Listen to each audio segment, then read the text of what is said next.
Terima kasih atas kesempatan diberikan kepada saya. Bapak Ibu, mudah-mudahan bisa kedengaran suara saya, moderator. Iya, bisa Pak, jelas. Oke, soalnya di sini agak di pedesaan ini, kebetulan saya habis membawakan materi tadi, masih ada di lokasi, belum sempat pergi di kota. Gitu. Mudah-mudahan saja sinyalnya bagus sebentar. Sekali lagi saya ucapkan banyak terima kasih kepada panitia, ada Pak Ahmad Muzakir, ya, atas kesempatan yang diberikan pada saya untuk membawakan materi tentang strategi Discovery dalam proses pembelajaran. Saya mohon maaf, saya pindah haluan dulu.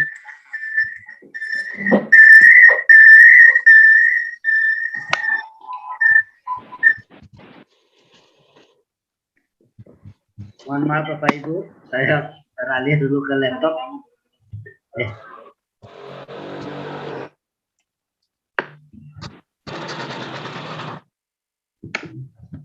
Saya beralih ke laptop tadi pakai menggunakan HP. Bapak Ibu yang saya hormati, Mbak Liana selaku moderator yang berbahagia, tidak lupa juga saya ucapkan banyak terima kasih kepada Ketua Analytics of Learning, yaitu Bapak Sarifudin, SPDI, MPD, yang sudah melakukan kerjasama dengan diri saya selaku dosen di Universitas Saloleo. Bapak Dr. Irwandi, MPD, salam kenal Pak. Semoga kita berkelanjutan terus. Bapak-bapak, Ibu, peserta yang berbahagia, yang saya hormati, mudah-mudahan kita semuanya dalam keadaan sehat walafiat.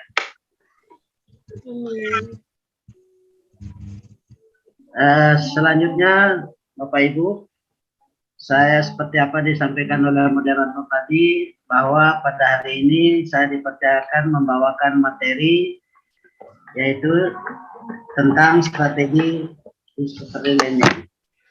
Dalam hal ini saya sedikit ingin mencoba menjelaskan kepada Bapak Ibu bagaimana caranya kita menerapkan model pembelajaran discovery learning, yaitu pembelajaran penemuan kalau bahasa daerahnya, ada pembelajaran IPS misalnya. Bukan hanya IPS, Bapak Ibu bisa dilaksanakan pembelajaran seperti ini, bisa juga di matematika, bisa juga di IPA, di PPKN, dan di lain-lainnya.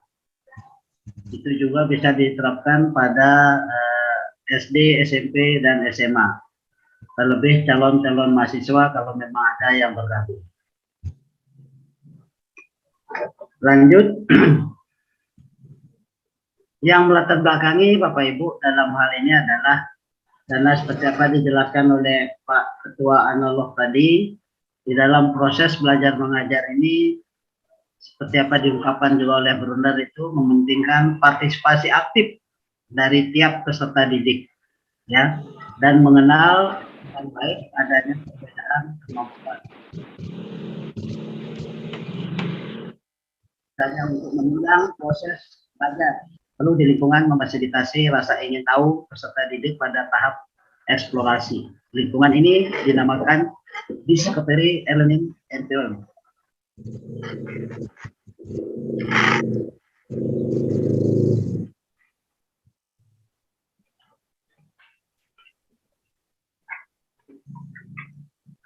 Untuk memfasilitasi proses belajar yang baik dan kreatif, ya, harus berdasarkan pada manipulasi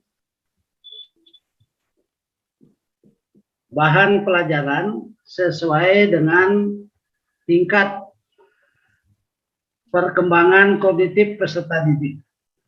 Manipulasi bahan pelajaran ini bertujuan untuk memfasilitasi kemampuan peserta didik dalam berpikir sesuai dengan tingkat perkembangannya. Berdasarkan penjelasan di atas, penulis atau saya ingin mengungkapkan lebih dalam metode discovery. Bapak Ibu perlu ketahui bahwa banyak juga orang mengatakan hal ini adalah metode, biasa mengatakan metode, biasa juga ada yang mengatakan perkembangan. Jadi pada ini adalah semua yang dikatakan oleh para ahli itu semuanya baik sebenarnya, tidak ada tidak ada istilahnya yang kurang baik.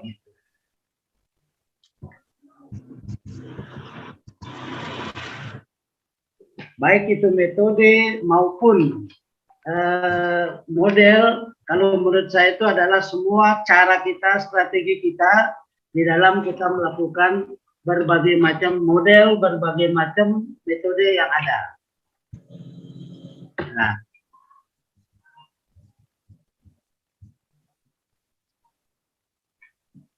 next, dalam hal ini Bapak Ibu, saya ingin menjelaskan sedikit.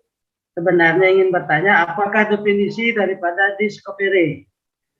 Yang berikut, apa saja tujuan discovery dalam pembelajaran? Yang berikutnya, bagaimana kelebihan dan kekurangannya di dalam metode discovery? Bagaimana tahapan-tahapan atau langkah-langkah yang harus kita lakukan di dalam kita menggunakan metode discovery ini? Apa saja jenis-jenis metode discovery ini? Nah, itulah yang saya ingin mencoba nanti menyampaikan pada Bapak Ibu yang di dalam materi yang saya akan jelaskan. Sebelumnya saya ingin menyampaikan tujuan daripada materi ini sebenarnya adalah untuk kita bisa mengetahui definisi daripada discovery, untuk dapat memahami, mengetahui tujuan daripada discovery dalam pembelajaran. Di samping itu juga untuk mengetahui kelebihan dan kekurangannya, dan bagaimana langkah-langkah pelaksanaan pembelajarannya. Di samping itu juga untuk mengetahui jenis-jenis daripada metode discovery yang saya sebutkan tadi. Selanjutnya, Bapak Ibu lanjut. Yang dimaksud dengan pengertian discovery ini, learning ini, Bapak Ibu, ada sebenarnya beberapa tokoh yang mengatakan atau menyatakan bahwa discovery ini adalah menemukan konsep, ya, melalui serangkaian data atau informasi yang diperoleh melalui pengamatan atau percobaan. Artinya di dalam kita melakukan proses pembelajaran, Bapak Ibu, kita harus anak didik kita melakukan pengamatan dulu terlebih dahulu atau percobaan. Sedangkan menurut Swansea dan Tiurlina, itu metode discovery ini adalah metode mengajar yang mengatur pengajaran sedemikian rupa sehingga anak memperoleh pengetahuan yang sebelumnya belum diketahuinya, itu tidak melalui pemberitahuan sebagai atau seluruhnya ditemukan sendiri. Artinya Bapak Ibu, di dalam proses pembelajaran ini kita belum menyampaikan materinya atau belum menyampaikan daripada sub-sub materinya atau pokok bahasanya. Kita menyampaikan dulu secara garis besar pokok bahasanya, anak sendiri nanti akan mendapatkan, menemukan daripada apa yang akan kita jelaskan itu sendiri. Nah, ini berbagai macam pendapat saya akan sampaikan di sini, Bapak Ibu, banyak sekali pendapat-pendapat. Ada juga mengatakan misalnya beberapa tokoh di sini, ada Sani yang seperti yang saya jelaskan tadi, ada juga Jerome, Brunner dan lain-lainnya, masih banyak yang lain yang harus nantinya kita dari semuanya itu yang mana kita mau pilih, yang mana kita mau gunakan itu adalah sesuai dengan materi yang kita akan ajarkan Bapak Ibu. Nah, tujuan daripada discovery dalam pembelajaran itu Bapak Ibu, menurut Bell tahun 1978 mengemukakan beberapa tujuan spesifik dari pembelajaran dengan penemuan, yakni sebagai berikut. Dalam penemuan, siswa memiliki kesempatan untuk terlibat secara aktif dalam pembelajaran. Kenyataan menunjukkan bahwa partisipasi banyak siswa dalam pembelajaran meningkat ketika penemuan itu digunakan. Artinya Bapak Ibu, metode yang saya jelaskan ini sebenarnya sesungguhnya bisa mengaktifkan daripada siswa di dalam proses pembelajaran. Karena hal ini sering terjadi atau sering mahasiswa kita sering melakukan penelitian-penelitian itu dapat meningkat karena siswa sendiri yang aktif, sedangkan gurunya itu hanya memberikan motivasi, memberikan langkah-langkah di dalam proses pembelajaran. Yang tujuan yang kedua, Bapak Ibu, melalui pembelajaran dengan penemuan, siswa belajar menemukan pola dalam situasi konkret. Artinya dia dapat menemukan sendiri. Karena dia lihat bendanya, dia lihat barangnya, bukan lagi abstrak dia lihat, tapi kenyataannya. Dia tidak meramalkan informasi tambahan yang diberikan. Yang berikut, siswa juga belajar merumuskan strategi atau tanya jawab yang tidak rancu dalam menggunakan tanya jawab untuk memperoleh informasi yang bermanfaat dalam menemukannya. Nah, hal ini juga Bapak Ibu, kalau menggunakan metode ini, anak sendiri akan langsung mengadakan tanya jawab kepada di mana yang dia lihat dengan gurunya, dengan temannya, sehingga dia bisa penemuannya itu dia bisa bermanfaat. Yang berikutnya adalah pembelajaran dengan penemuan, itu dapat membantu siswa membentuk cara kerja bersama yang efektif. Artinya di dalam proses belajar mengajar itu, siswa itu dia aktif, efektif, saling membantu, saling memberikan informasi antara yang satu dengan yang lainnya. Sehingga dalam hal ini kerjasama itu bisa efektif dilakukan oleh anak didik kita. Dengan catatan kita sebagai guru harus ya mendampingi daripada siswa atau murid kita sendiri.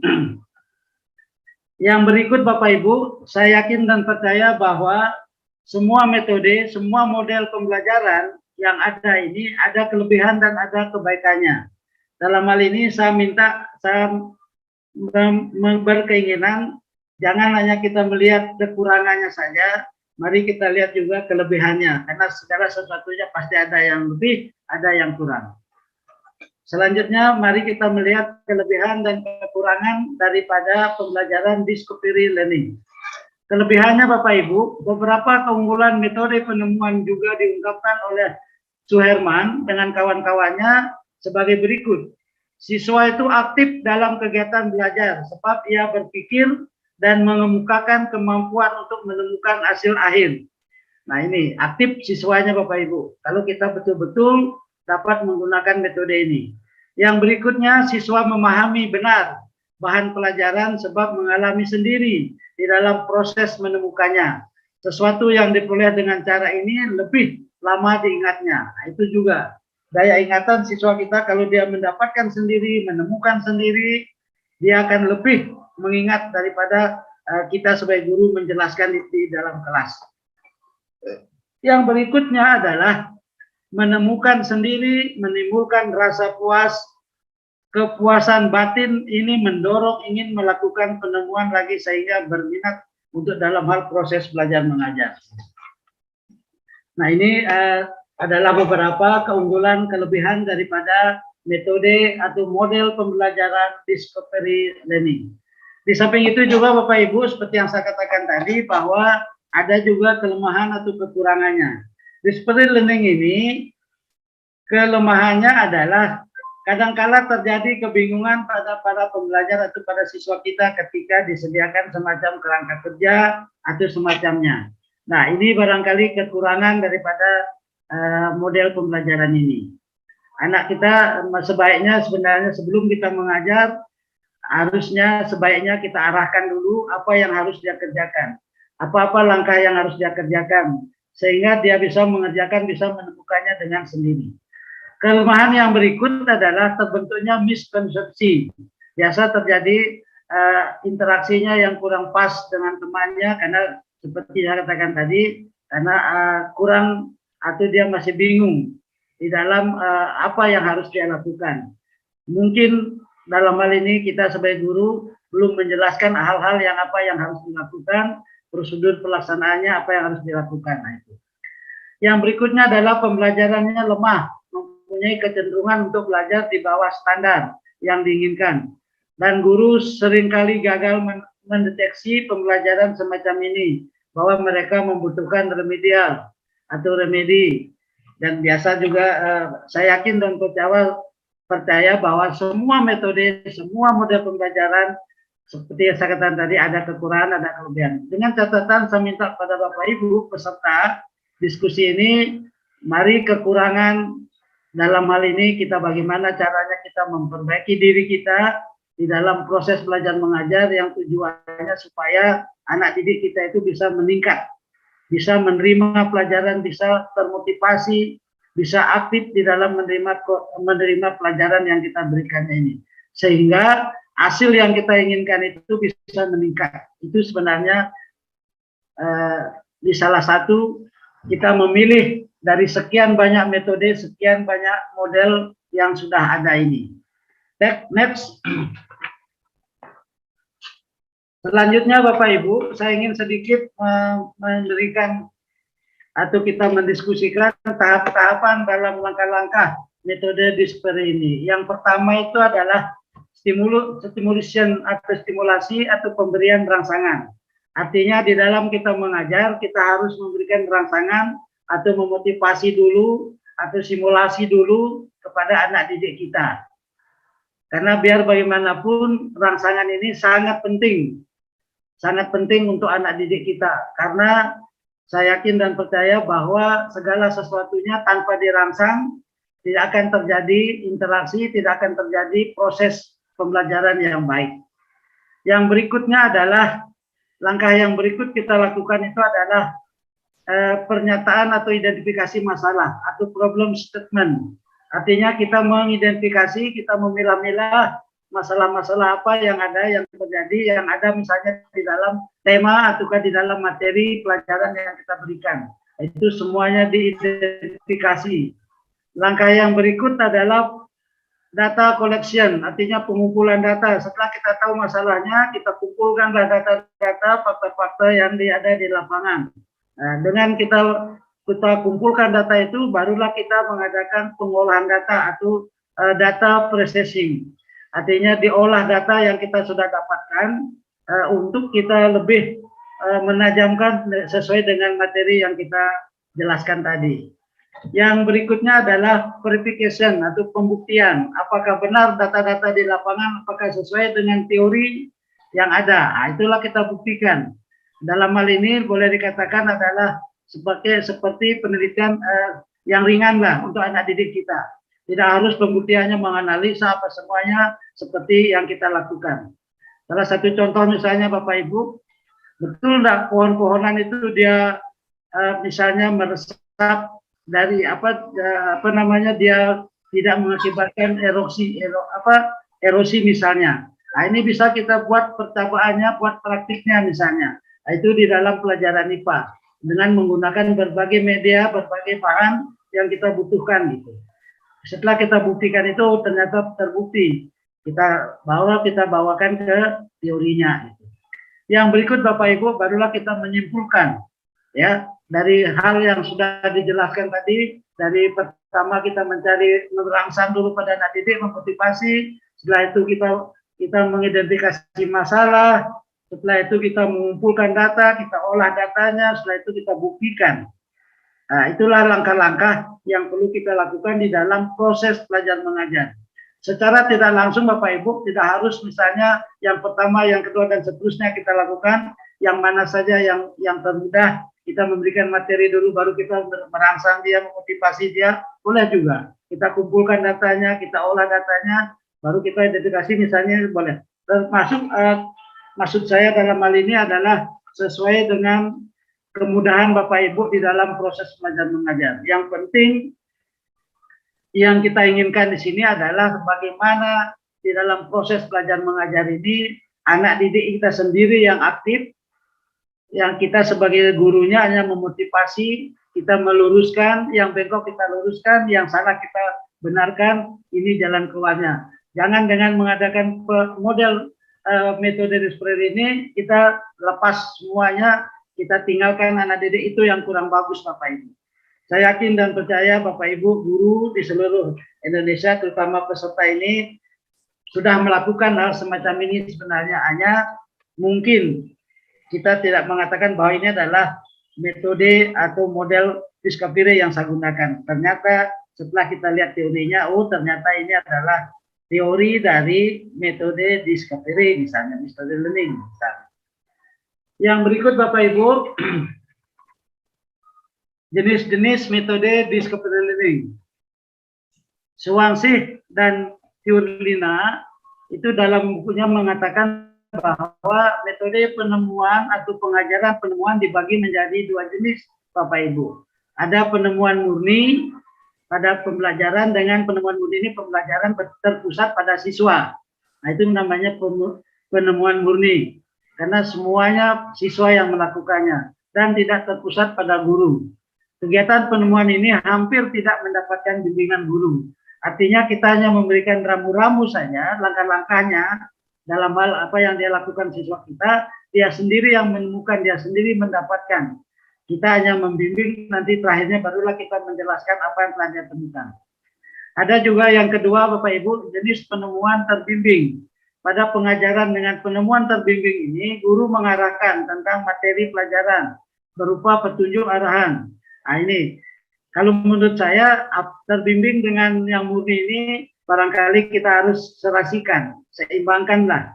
Tidak bisa murni 100%, saya yakin dan percaya tanpa bimbingan daripada guru itu sendiri. Pertanyaan atau dialog sehingga diharapkan siswa dapat menyimpulkan. Nah ini yang terbimbing ini siswanya menyimpulkan apa yang telah dipelajari tadi, apa yang dia temukan tadi. Nah, itu. Yang berikut Bapak Ibu, manfaatnya daripada model pembelajaran discovery learning ini adalah menurut Brunner ini, discovery learning ini bermanfaat. Yang pertama itu adalah meningkatkan potensi intelektual siswa. Itu sebenarnya yang kita inginkan Bapak Ibu.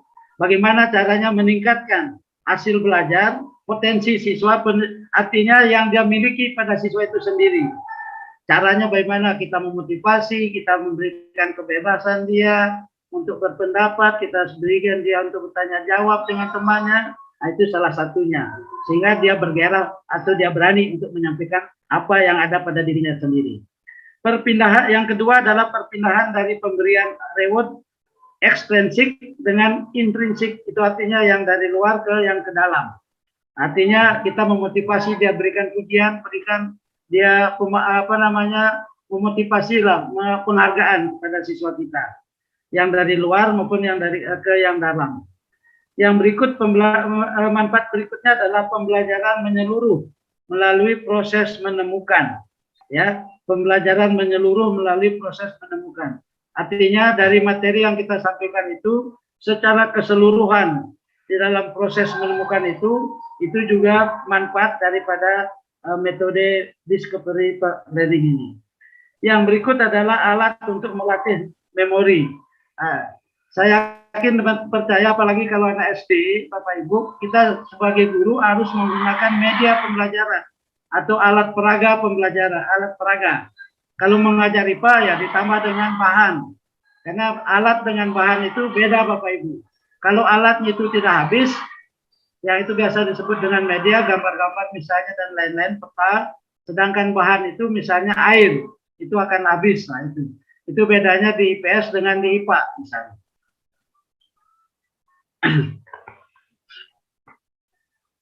Nah ini hanya contoh saja Bapak Ibu. Bapak Ibu saya yakin dan percaya bukan ini adalah satu-satunya, banyak materi yang bisa kita menggunakan model pembelajaran discovery learning atau yang biasa disebut dengan metode pembelajaran discovery learning.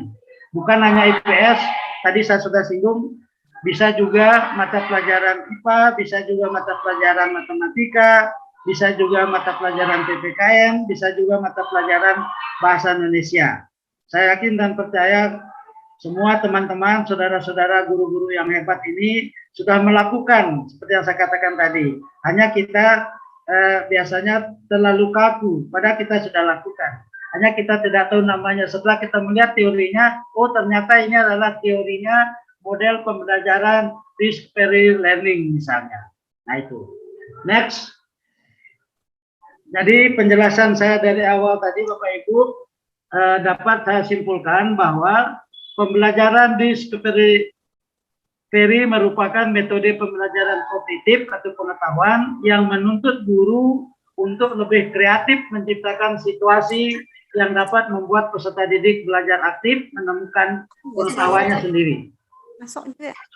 Yang berikut, dengan model pembelajaran display learning ini, belajar penemuan membuat siswa akan lebih aktif dan tidak kaku dalam proses belajar mengajar di kelas.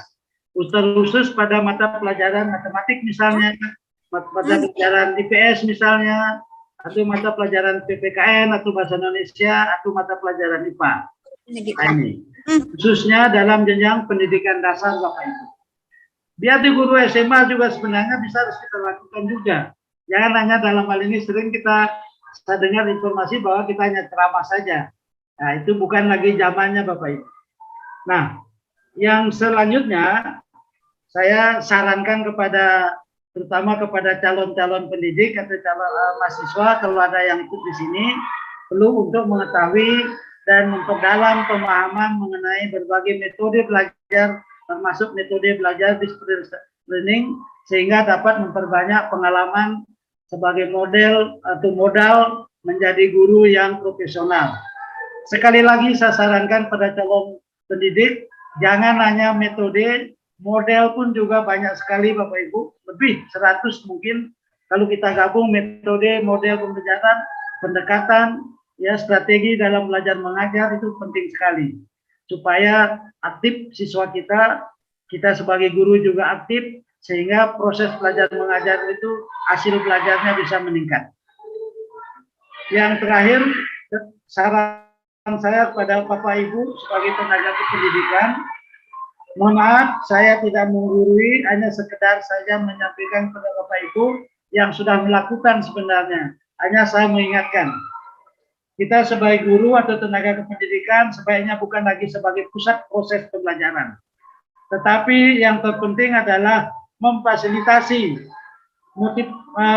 tumbuhnya motivasi belajar secara intrinsik pada diri peserta didik. Kebutuhan peserta didik harus menjadi bahan pertimbangan yang akan disampaikan. Nah, sekali lagi Bapak Ibu, tadi saya singgung di sini, kita sebagai guru bukan pusatnya segala-galanya. Lingkungan juga merupakan pusat pembelajaran Bapak Ibu. Lingkungan, termasuk juga dewan-dewan pakar misalnya, termasuk dewan pakar pendidikan, tokoh-tokoh masyarakat, itu merupakan pusat proses pembelajaran atau pusat sumber belajar. Jangan kita takut, jangan kita merasa rugi kalau kita mengajar misalnya di sekolah dasar atau lingkungannya bagus, di sana ada tokoh masyarakat, misalnya ada kepala desa, kita manfaatkanlah beliau itu adalah merupakan pusat proses pembelajaran atau pusat sumber belajar. Itu barangkali yang bisa saya sampaikan. Kurang dan lebihnya saya ucapkan banyak terima kasih kepada teman-teman yang sudah mengikuti acara diskusi kita ini.